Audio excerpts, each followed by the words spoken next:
Bhagavate Vasudevaya. Vandeham Sri Guru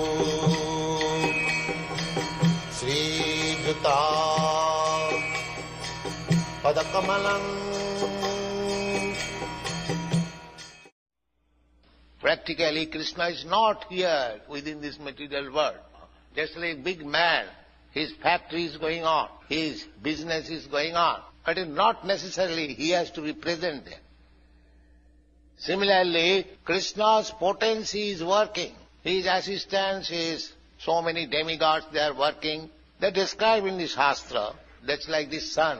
Sun is the practical cause of this material cosmic manifestation. That is described in the Brahma Samhita. Jat chakshuri sasabita sagalagrahanam raja samasta suravurti asi sutija jasyagaya brahmati sanghritakala chakru govindamadi purusam tamang bhajami. Govinda, the sun, is described one of the eyes of God. He is seeing everything. You cannot hide yourself from the seeing of God, as you cannot hide yourself from the sunshine. So, in this way, God's name, there can be any name, and it is admitted in Vedic literature that God has got many names, but this Krishna name is the chief name. Mukha. Mukha means principle, and it is very nicely explained. All attractive in so many ways, is all attractive.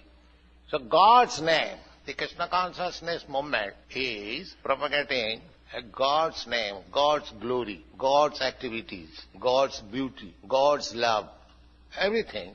As we have got many things within this material world, all of them, they are in Krishna. Whatever you have got. Just like here, the most prominent feature in this material world is sex attraction. But that is there in Krishna. We are worshipping Radha and Krishna. Attraction. But that attraction and this attraction is not the same. That is real, and here it is unreal. We are also dealing with everything which are present in the spiritual world, but it is only reflection. It has no real value.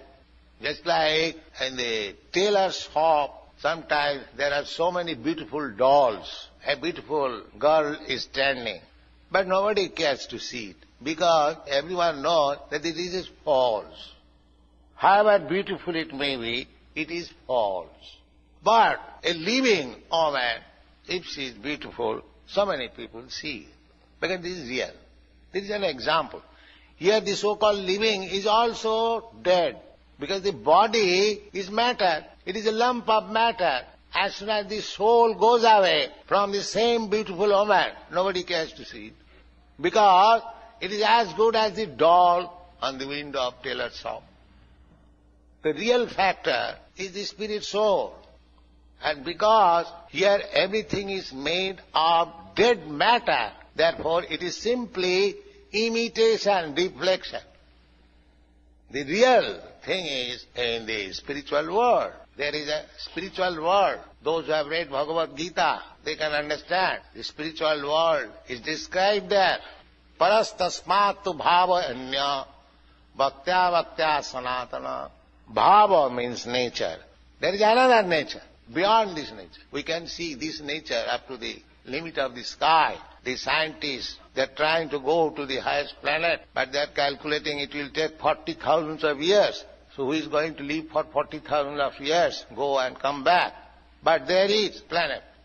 So we cannot calculate even the length and breadth of this material world. What to speak of the spiritual world? Therefore, we have to know from authoritative sources. That authoritative source is Krishna, because we have already described. Nobody is wiser or in knowledge than Krishna. So Krishna gives this knowledge that parastasmatu bhavayanya.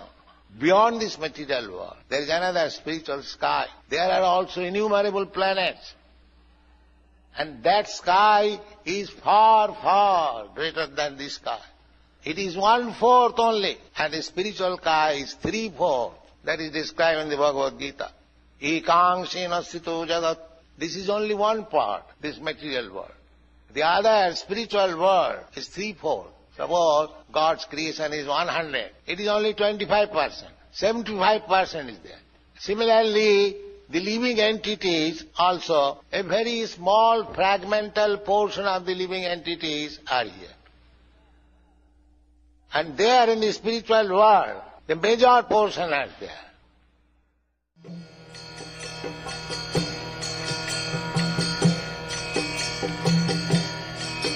Hare Krishna, Krishna Krishna, Hare Hare, Hare Rama.